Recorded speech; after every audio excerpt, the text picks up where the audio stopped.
Hey guys, आज की video में हम कवर करेंगे नॉवल द फ्लोटिंग ओपेरा, जिसे लिखा है एक अमेरिकन ऑथर ने जिनका नाम है जॉन बार्थ। ये नॉवल जॉन बार्थ की फर्स्ट नॉवल है जिसमें उन्होंने कॉम्बिनेशन दिखाया है रियलिज्म का और सटायर का। सटायर मेनली इसलिए क्योंकि जो इनका प्रोटोगोनिस्ट है नॉवल का, टॉड एंड्रयू, उसका जो वर्ल्ड व्यू है, जो निहिलिस्टिक वर्ल्ड व्यू है कि वो सोचता है लाइफ इज मीनिंगलेस, तो उसके वर्ल्ड व्यू के हिसाब से ये पूरी नॉवल वर्क करेगी। ये जो नॉवल है ये पब्लिश हुई थी पहले और उसके बाद इसे दोबारा से पब्लिश करवाया गया था, क्योंकि फर्स्ट टाइम जब ये पब्लिश हुई थी तो इसकी एंडिंग में कुछ प्रॉब्लम्स थी और उसके बाद इसे ठीक से इसे रिवाइज करके 1967 में फिर से पब्लिश करवाया गया था उसके ओरिजिनल एंडिंग के साथ।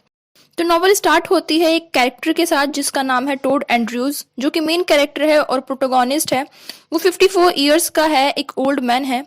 अब वो यहाँ पर स्टार्ट करता है, एक अपनी डायरी लिखने की शुरुआत करता है और वो बताता है कि वो एक दिन के बारे में लिखेगा। उसकी डेट वो देता है 21 या 22 भी हो सकती है, 21-22 जून 1937। उसे डेट सही से याद नहीं है इसलिए उसने 2 दिन बताए हैं यहाँ पर। और वो कहता है कि कैसे उस दिन, वो जो उसका जून का डे था, उस दिन उसने फाइनली अपनी ये डिसीजन जो था खुद को मारने का, सुसाइड करने का, उस डिसीजन को छोड़ दिया कि वो अब सुसाइड नहीं करेगा। ये नॉवल उसके एक दिन के बारे में नहीं है बल्कि ये एक मेटाफर के तरीके से यूज होती है, क्योंकि यहाँ पर जो टोड एंड्रयू है वो एक इमेजिनेशन करता है, सोचता है अपने पास्ट के बारे में। अपने पास्ट में ये सोचता है कि जो लाइफ है ये एक शो बोट की तरह है। वो एक बार सोच रहा होता है कि जो शो बोट होती है कैसे वो पानी में लहरों के हिसाब से, जो करंट और टाइड होती है उनके अकॉर्डिंग अप एंड डाउन होती है, और जो लोग होते हैं बाहर जो शो देख रहे होते हैं वो उसको सिर्फ सुनते हैं और देखते हैं लेकिन फील नहीं कर पाते। लाइफ भी बिल्कुल उसी की तरीके से होती है। लाइफ लाइफ में भी बहुत सारी प्रॉब्लम्स होती हैं और वो भी अप एंड डाउन होती है हमारी सिचुएशन के हिसाब से। अब ऐसे ही शोबोट को उन्होंने बोला है द फ्लोटिंग ओपेरा, जैसे कि क्लाइमेक्स में हमें पता चलेगा, और यही बुक का नाम भी है। तो फ्लोटिंग ओपेरा यही होता है, शोबोट, और एक मेटाफर तरीके से एक लाइफ के लिए लिया गया है। अब वो लिखना स्टार्ट करते हैं अपने उस दिन के बारे में। जो नॉवल है पास्ट और प्रेजेंट दो तरीके से चलती है। अभी जो पास्ट की बात कर रहे थे, जो इमेजिनेशन हो रही थी वो पास्ट की थी, लेकिन अब प्रेजेंट की बात हो रही है कि जो टोड एंड्रयू हैं वो एक अच्छे लॉयर हैं और एक वो होटल में रहते हैं। अब वो होटल में रहते हैं लेकिन वो अपने जो होटल का चार्ज है वो 1 बाय 1 देते हैं, एक एक दिन का देते हैं। ऐसा नहीं है कि वो उसका चार्ज एक साथ दे दे। हालांकि वो उस होटल में सालों से रह रहे हैं, लेकिन अभी इस चीज़ का जो रीज़न है वो पता नहीं चलता है। चीज़ें आगे बढ़ती हैं तो पता चलता है कि जो टोड है वो एक लॉयर है और यहाँ पर बहुत सालों से रह रहे हैं, और कभी कभी उनके इस होटल में उनकी एक लवर है वो भी आती है जिसका नाम है, उसका नाम है जेन मैक, और वो वाइफ है हैरिसन मैक की। अब इसी यहाँ पे होटल में इनकी एक फ्रेंड होते हैं जिनका नाम है हैरिसन, जो कि इनका फ्रेंड है और क्लाइंट दोनों है। जो टोड एंड्रयू है वो बताता है कि जेन उसकी गर्लफ्रेंड या फिर लवर कैसे बनी। तो वो बताता है कि ये जो हस्बैंड वाइफ है ये अपने आप को प्रूव करना चाहते थे कि ये बहुत ही लिबरल हैं, ओपन माइंडेड है, मॉडर्न ज़माने के हैं, और इन्हें कोई प्रॉब्लम नहीं होगी कि अगर ये शादीशुदा होने के बाद भी जो जेन है उसका अफेयर किसी और के साथ हो। और इसी चीज़ को प्रूव करने के लिए जो हैरिसन है उसने इस चीज़ को अलाउ किया कि जो जेन है और जो टोड है इन दोनों का अफेयर हो सकता है और उसे कोई प्रॉब्लम नहीं है। अब इन दोनों का अफेयर स्टार्ट हो जाता है, लेकिन थोड़े ही टाइम बाद जो हैरिसन है उसे ये फील होता है, रियलाइज होता है कि वो बहुत गलत था और उसे अब वो बिल्कुल भी अच्छा फील नहीं करता है। उसकी जो फीलिंग है वो अच्छी नहीं है। साथ ही साथ जो जेन है उसे भी लगता है कि उन्होंने दिखावेपन में एक गलत डिसीजन ले लिया है, लेकिन अब वो कुछ कर नहीं सकती और इसीलिए वो अभी भी दोनों साथ में हैं। अब इसकी एक बेटी है जिसका नाम है जेनी। अब दिक्कत ये है कि जो जेनी है उसका रियल फादर कौन है ये नहीं पता है, क्योंकि जो जेन है वो वाइफ तो है हैरिसन की लेकिन उसके अफेयर्स है टोड एंड्रयूज के साथ, तो ये पता लगाना मुश्किल है जो जेनी है वो किसकी बेटी है, टोड की बेटी है या फिर हैरिसन की बेटी है। अब एक दिन ऐसा होता है कि जो टोड एंड्रयू है उसके कुछ दोस्त उससे मिलने के लिए आते हैं, और जब वो जा रहे होते हैं तो जो टोड एंड्रयू है वो अपने रिसेप्शन पे जाता है, होटल के रिसेप्शन पे। वहाँ पर जाकर रोज की तरह अपने एक दिन का रेंट पे करता है, और वो सोचता है कि वो क्यों अपने पैसे के बर्बाद करे, कि क्या पता वो एक दिन से ज़्यादा ना चले। अब यहाँ पर पता चलता है कि ये ऐसा क्यों करता है, तो वो बताता है कि जो उसकी यादें हैं, उसकी लाइफ में जितनी भी चीज़ें रही हैं, उसे इसके बाद ऐसा लगता है कि जो उसकी लाइफ है वो कभी भी ख़त्म हो सकती है, और अगर उसे लगता है कि अगर आज वो मर गया तो वो एक दिन का एक्स्ट्रा रेंट क्यों पे करे, इसीलिए वो 1 बाय 1 एक एक दिन के हिसाब से अपना रेंट पे करता है। अब वो बताता है कि उसे ऐसा क्यों लगता है, क्योंकि उसकी जो बचपन की यादें हैं, उसने एक बार अपने फादर को देखा था एक चिकन के हेड को चॉप करते हुए, और सेकंड और दूसरी याद उसकी वो थी जब वो वर्ल्ड वॉर 1 में गया था, जर्मनी गया था लड़ने के लिए, एक सोल्जर के तरीके से गया था, और वहां पर उसने एक जर्मन सोल्जर को मार दिया था। हालांकि वो उसे बचा सकता था, लेकिन उसने उसे मार दिया। और उसके बाद जब उसका ट्रीटमेंट चल रहा था, तो पता चला, डॉक्टर्स ने उसे बताया कि जो उसका हार्ट है वो बहुत ही ज्यादा वीक हो गया है, उसे हार्ट की प्रॉब्लम्स है और उसका हार्ट कभी भी फेल हो सकता है। अब थर्ड याद वो बताता है कि वो कितना डेथ के पास पहुंच गया था। तो यहाँ पर बताता है जो कि उसके फादर थे, उन्होंने सुसाइड करी थी।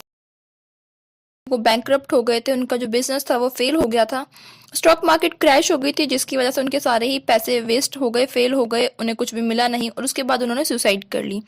अब जो टोड एंड्रयू थे, वो उस टाइम पे अपने फादर की डेथ का रीजन जानना चाहते थे। उन्होंने बहुत टाइम तक उनको जानने की कोशिश करी कि उन्होंने आखिर सुसाइड क्यों करी है। उन्होंने बहुत सालों तक इस चीज पे वर्क किया, सोचा, लेकिन उन्हें कोई आंसर नहीं मिला। और वो लास्ट में कंक्लूजन पे पहुंचते हैं कि कोई भी एक्शन दूसरे एक्शन से अच्छा है या बुरा है, ये चीज कौन डिसाइड करेगा। और ऐसा कुछ भी नहीं है जो एक एक्शन दूसरे एक्शन से अच्छा हो। जो लाइफ उसकी कोई मतलब नहीं है, उसका कोई मीनिंग नहीं है, लाइफ जो है वो मीनिंगलेस है। तो वो सोचता है कि जब लाइफ मीनिंगलेस है और कोई रीजन ही नहीं है लाइफ का, तो फिर क्यों ना वो खुद को मार दे। और उसके कंक्लूजन में वो सोचता है कि वो खुद को मार देगा, सुसाइड कर लेगा। अब यहाँ पर पता चलता है कि उसने अकेले सुसाइड का जो था आइडिया था, वो अकेले नहीं रखा था। वो एक सेल्फ सेंटर्ड हो गया था इस कंक्लूजन के बाद, और उसकी जितनी भी मोरल चीजें थी कि वो रिलीजियस के बारे में सोचे, मॉरल के बारे में सोचे, वो सब खत्म हो गई थी। और इसी के बाद उसने और जेन के बीच में जो रिलेशन थे वो स्टार्ट हो गए थे। अभी वो बताता है कि उसकी लाइफ कभी भी इतनी अच्छी नहीं रही थी। जब वो बचपन में था, छोटा बच्चा था, तब उसकी लाइफ थोड़ी ठीक थी, लेकिन जब वो बड़ा हुआ तो उसकी लाइफ बहुत ज्यादा डिस्टर्बिंग हो गई थी और वो बिल्कुल भी हैप्पी नहीं था। वो अपने रिलेशन के बारे में बताता है। जब वो 17 ईयर्स का था, तो उसकी एक गर्लफ्रेंड थी जिसका नाम था बेटी, और उसके साथ जो उसके सेक्सुअल अफेयर थे, या फिर वो उसके साथ जो रिलेशन में था, वो उससे हैप्पी नहीं था, सेटिस्फाइड नहीं था। और अब उसे पता चलता है कि वो जो बेटी थी वो एक प्रोस्टिट्यूट। अब वो सोचता है कि ये सभी चीजें जितनी भी हैं वो सब बेकार हैं, यूजलेस हैं, और जो एग्जिस्टेंस है पर्सन का वो भी कोई अच्छा नहीं है, उसकी क्राइसिस है। तो वो सोचता है कि वो सुसाइड कर लेगा, क्योंकि जो उसकी हार्ट की कंडीशन थी वो इरेशनल डेथ है, लेकिन अब उसे वो एक सीजन में चेंज करना चाहता है। तो यहाँ पर वो सिर्फ अकेला नहीं मरना चाहता है, वो यहाँ पर बताया गया है कि उसने 699 अदर जो पीपल हैं उन्हें भी अपने साथ मारने की कोशिश करी थी। एक शो हो रहा था, एक परफॉर्मेंस हो रही थी, और शो बोट में जब वो था, जो जिसे कि बोला जाता है फ्लोटिंग ओपेरा, उस बोट में जब वो था तो उसने सोचा कि वो अपने साथ इन लोगों को भी मारेगा। उसने क्या किया, जितने भी गैस बर्नर्स होते हैं उन्हें ऑन कर दिया, जितने भी जो लैंप्स होते हैं कैरोसिन के उन्हें ऑन कर दिया, टॉर्च से भी कैरोसिन निकाल दी। और जब उसने बर्नर ऑन किया तो उसे लगा कि जो शिप है वो एकदम से जल के राख हो जाएगी और सभी लोग मर जाएंगे। लेकिन ऐसा होता नहीं है, शिप बच जाती है और साथ ही साथ सारे लोग बच जाते हैं। अब ये थोड़ा सा निराश हो जाता है, डिप्रेस हो जाता है, तो वो सोचता है कि लोग बच गए लेकिन वो खुद मर जाएगा, और वो वहां से पानी में कूद जाता है। लेकिन जब वो पानी में कूदता है तो जो उसके माइंड है उसमें थोड़े से पैसिव थॉट आने लग जाते हैं कि वो क्यों मर रहा है, वो अकेले क्यों मरे, जब कोई नहीं मर रहा तो वो अकेले ही क्यों मरे। जो उसका निहिलिस्टिक पॉइंट ऑफ व्यू था वर्ल्ड को लेके कि जो वर्ल्ड है वो यूजलेस है और जो लाइफ है वो मीनिंगलेस है, वो एकदम से चेंज हो जाता है। और वो बोलता है, वाई बॉदर, कि इतना भी क्यों किया जाए, जब कोई नहीं मरा तो वो अकेला ही क्यों मरे। और उसके बाद वो वहां से निकल जाता है।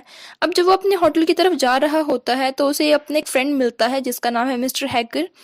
अब यहाँ पर पता चलता है जो मिस्टर हैकर है वो भी एक निहिलिस्टिक पॉइंट ऑफ व्यू रखते हैं लाइफ के लिए, और उन्होंने भी सुसाइड करने के लिए पिल्स का ओवरडोज कर रखा है ताकि वो सुसाइड कर ले, मर जाए। अब यहाँ पर जो टोड एंड्रयू जो कि खुद अभी सुसाइड कर रहे थे थोड़ी देर पहले ही, यहाँ पर उनका जो चेंज है वो देखने को मिलता है कि अब यहाँ पर वो उन्हें बचाना चाहते हैं। जो खुद मर रहा था वो अब अपने दोस्त को बचा रहा है, वो उसे लाइफ की मीनिंग समझा रहा है।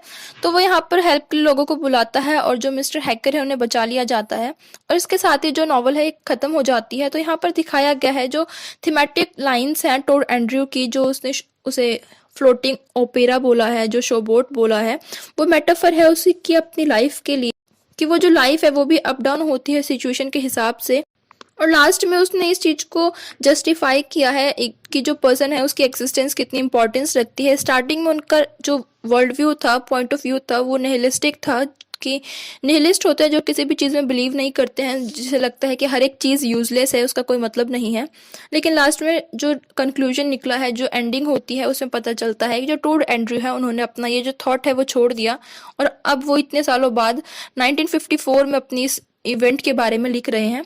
आई रियली होप कि आपको वीडियो पसंद आई होगी और हम आगे भी बहुत सारी वीडियोस को कवर करने वाले हैं एमईजी की है। For more videos related to English MEG including novel, fiction, poetry and short story, must pay a visit to our channel playlist. Thank you.